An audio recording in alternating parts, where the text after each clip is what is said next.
18 ಪುರಾಣಗಳನ್ನ ವೇದವ್ಯಾಸ ಬರೆದಿದ್ದಾರೆ. ಒಂದೊಂದು ಪುರಾಣಕ್ಕೂ ಒಂದೊಂದು ಮಹತ್ವ ಇದೆ. ಇವುಗಳಲ್ಲಿ ಗರುಡ ಪುರಾಣ ಪ್ರಮುಖವಾದದ್ದು.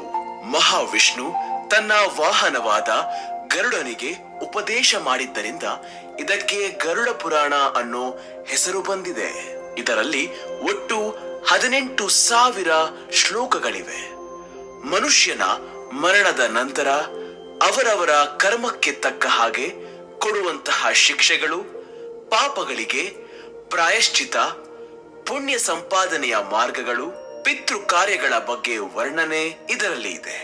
ಇದರಲ್ಲಿ 15ನೇ ಅಧ್ಯಾಯ ವ್ಯಕ್ತಿಗಳ ಋಣಾನುಬಂಧ, ಪೂರ್ವಕೃತ ಕರ್ಮ ಫಲಗಳಂತಹ ಅಂಶಗಳಿವೆ. ಶ್ರೀಹರಿ ತನ್ನ ಪ್ರಿಯ ಭಕ್ತನಿಗೆ ಇದರ ಬಗ್ಗೆ ವಿಸ್ತಾರವಾಗಿ ಗರುಡ ಲೋಕದಲ್ಲಿ ಮತ್ತೊಬ್ಬರಿಗೆ ಸಹಾಯ ಮಾಡುವುದು ಶ್ರೇಷ್ಠ, ಆದರೆ ಅದರಿಂದ ಮಾಡಿದ ಧರ್ಮ ಕೆಲಸಕ್ಕೆ ಬರೋದಿಲ್ಲ. ತನ್ನವರನ್ನ ಕಡೆಗಣಿಸಿ ಇತರರ ಬಗ್ಗೆ ಚಿಂತಿಸುತ್ತಾ ಕೂರೋದು ಸರಿಯಲ್ಲ ಅಂತ ಹೇಳಿದ್ದಾರೆ. ಹಾಗೆ ಪ್ರತಿಯೊಬ್ಬ ಮಗನಿಗೂ ಮಾತೃ ಋಣ, ಪಿತೃ ಋಣ, ಸೋದರ ಋಣ, ಸೋದರಿ ಋಣ, ಆಚಾರ್ಯ ಋಣ ಇರುತ್ತೆ. ತಂದೆಯ ಋಣವನ್ನ ತೀರಿಸೋದಕ್ಕೆ ಯಾವ ಮಗ ಪ್ರಯತ್ನ ಮಾಡ್ತಾನೋ ಅಂಥವನಿಗೆ 10 ಪಟ್ಟು ಹೆಚ್ಚಿನ ಫಲ. ಹಾಗೆ ತಾಯಿಯನ್ನ ಕಾಪಾಡಿಕೊಂಡರೆ ಅದಕ್ಕೂ 2 ಪಟ್ಟು ಫಲ ಇರುತ್ತೆ ಅಂತ ಹೇಳಲಾಗಿದೆ. 2 ಪಟ್ಟು ಫಲ ಇರುತ್ತೆ ಎಂದು ಹೇಳೋ ಗ್ರಂಥವೇ ಈ ಗರುಡ ಪುರಾಣ. ಆದರೆ ಪುರಾಣಗಳನ್ನ ಪಾಲಿಸುವವರು, ದೇವರ ಬಗ್ಗೆ ಭಕ್ತಿ ನಂಬಿಕೆ ಇರೋರಿಗೆ ಬರುವಂತಹ ಅನುಮಾನ, ಗರುಡ ಪುರಾಣ ಮನೆಯಲ್ಲಿ ಇಟ್ಕೋಬಹುದಾ ಇಲ್ಲವಾ ಅನ್ನೋದು. ಹಾಗೆ ಈ ವಿಷಯದಲ್ಲಿ ಇರುವಂತಹ ನಿಜ ಎಷ್ಟು ಹಾಗಾದ್ರೆ?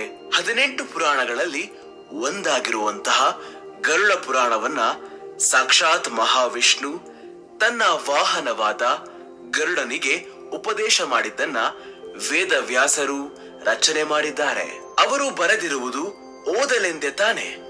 ಹಾಗಿದ್ದರೂ ಹಲವಾರು ಜನಕ್ಕೆ ಇದನ್ನ ಓದಬೇಕಾ, ಓದಬಾರದಾ, ಮನೆಯಲ್ಲಿ ಇಟ್ಕೊಳ್ಬಹುದಾ, ಇಟ್ಕೊಳ್ಬಾರ್ದಾ ಅನ್ನುವಂತಹ ಅನುಮಾನ ಇದೆ. ಆದರೆ ಈ ಗ್ರಂಥ ಮನೆಯಲ್ಲಿ ಇರುವಂತದ್ದೇ, ಓದಬೇಕಾದದ್ದು ಎಂದು ಪಂಡಿತರು ಹೇಳ್ತಾರೆ. ಇನ್ನು ಅರ್ಥವಾಗುವ ಹಾಗೆ ಹೇಳ್ಬೇಕು ಅಂದ್ರೆ ಗರುಡ ಪುರಾಣ ಪಾರಾಯಣ ಗ್ರಂಥ. ಈ ಪುರಾಣದಲ್ಲಿ ಭಾಗಗಳಿವೆ. ಅದು ಆಚಾರಕಾಂಡ, ಕರ್ಮಕಾಂಡ, ಪ್ರೇತಕಾಂಡ, ಧರ್ಮಕಾಂಡ, ಬ್ರಹ್ಮಕಾಂಡ, ಮೋಕ್ಷಕಾಂಡ. ಮೊದಲನೇ ಕಾಂಡವನ್ನು ಪೂರ್ವಕಾಂಡ ಅಂತ, ಕೊನೆಯ 2 ಕಾಂಡಗಳನ್ನ ಉತ್ತರಕಾಂಡ ಅಂತ ಹೇಳ್ತಾರೆ. ಈ ಕಾಂಡಗಳೆಲ್ಲವೂ ಒಂದಕ್ಕೊಂದು ವಿಭಿನ್ನವಾಗಿವೆ. ಆಚಾರ ಕಾಂಡದಲ್ಲಿ 240 ಅಧ್ಯಾಯಗಳು, ಪ್ರೇತಕಾಂಡದಲ್ಲಿ 50 ಅಧ್ಯಾಯಗಳು, ಬ್ರಹ್ಮಕಾಂಡದಲ್ಲಿ 30 ಅಧ್ಯಾಯಗಳು ಇವೆ. ಇಹ ಲೋಕದಲ್ಲಿ ಧರ್ಮವಾಗಿ ಇದ್ದು ಪರಲೋಕದಲ್ಲಿ ಪರಮಾಗತಿ ಹೊಂದಬೇಕು ಎಂದು ಗರುಡ ಪುರಾಣ ಹೇಳುತ್ತೆ. ಇಲ್ಲ ಅಂದ್ರೆ ಮಾಡಿದ ತಪ್ಪಿಗೆ ಶಿಕ್ಷೆ ಅನುಭವಿಸದೆ ತಪ್ಪುವುದಿಲ್ಲ ಎಂದು ಹೇಳುತ್ತೆ. ನಿಜ ಅಂದ್ರೆ ಗರುಡ ಪುರಾಣ ನಾಳೆನೋ ಇವತ್ತು ಹೋಗೋರಿಗೆ ಅಲ್ಲ, ಎಲ್ಲರೂ ಓದಬೇಕಾದ ಗ್ರಂಥ. ಇದನ್ನ ಓದಿದರೆ ಖಂಡಿತ ಪಾಪ ಭೀತಿ ಹೋಗುತ್ತೆ.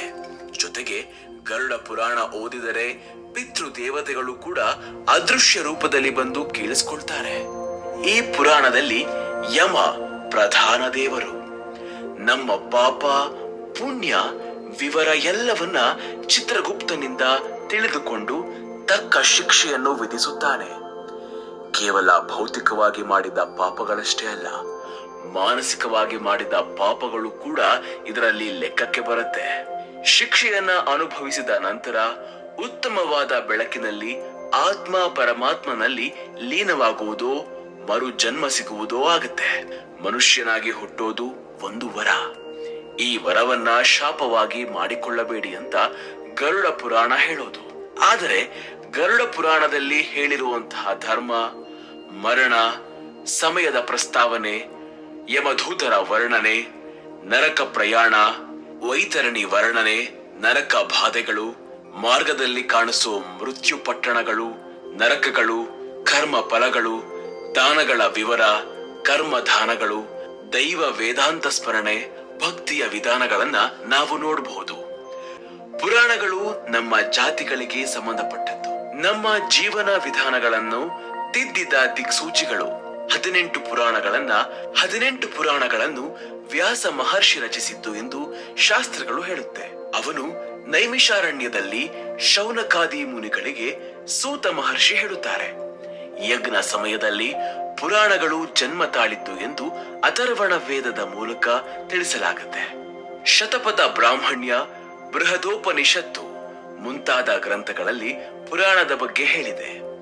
ಅನಾದಿ ಕಾಲದಲ್ಲಿ ಇವು ವೇದಾಧ್ಯಯನಕ್ಕೆ ಒಂದು ಸಾಧನವಾಗಿ ಇತ್ತೆಂದು ಕಾಲಕ್ರಮೇಣ ಪ್ರತ್ಯೇಕ ಶಾಖೆಗಳಾಗಿ ಬದಲಾಗಿದ್ದು ಎಂದು ಪಂಡಿತರ ಅಭಿಪ್ರಾಯ.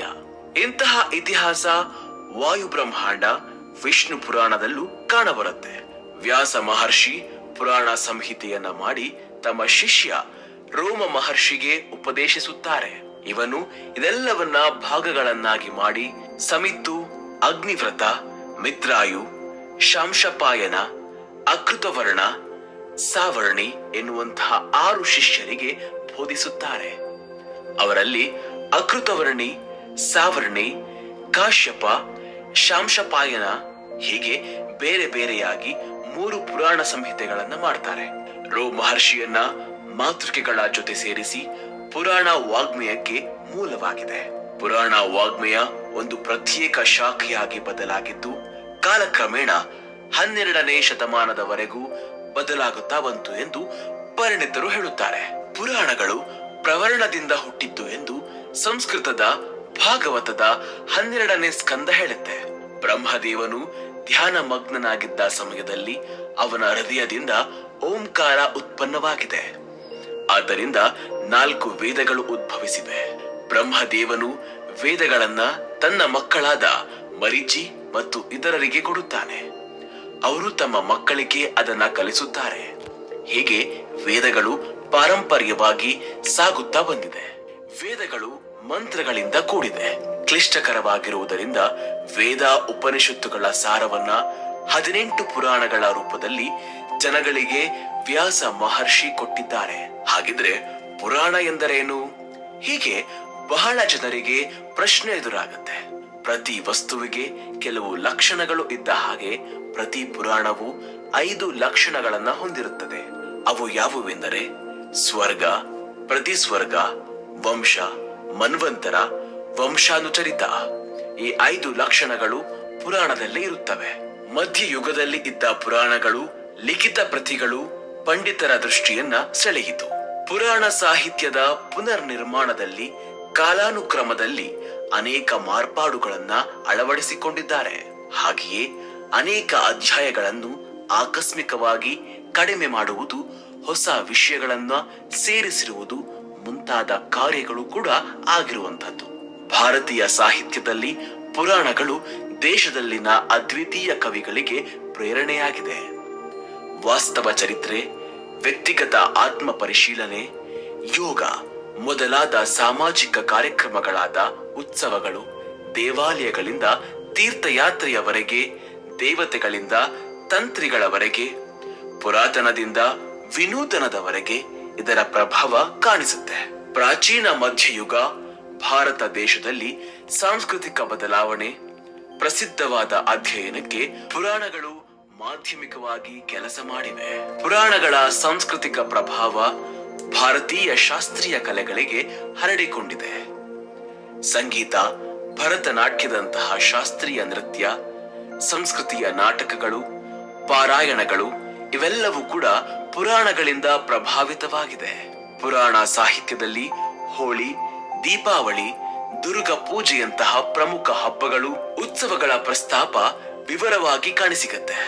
ಒಂದು ರೀತಿಯಲ್ಲಿ ಹೇಳುವುದಾದರೆ ಸನಾತನ ಧರ್ಮ ನಿತ್ಯ ನೂತನವಾಗಿ ಇರುವುದಕ್ಕೆ ಪುರಾಣಗಳು ಇಂಪು ಕೊಡುತ್ತಾ ಇವೆ. ಪಂಡಿತರು ಪಾಮರರನ್ನು ಒಗ್ಗೂಡಿಸಿ ಅವರಿಗೆ ಧಾರ್ಮಿಕ ಮಾರ್ಗವನ್ನ ಉಪದೇಶಿಸುತ್ತಾ ಭಾರತ ದೇಶವನ್ನ ಒಟ್ಟಾಗಿ ಉಳಿಸಿಕೊಂಡಿದೆ.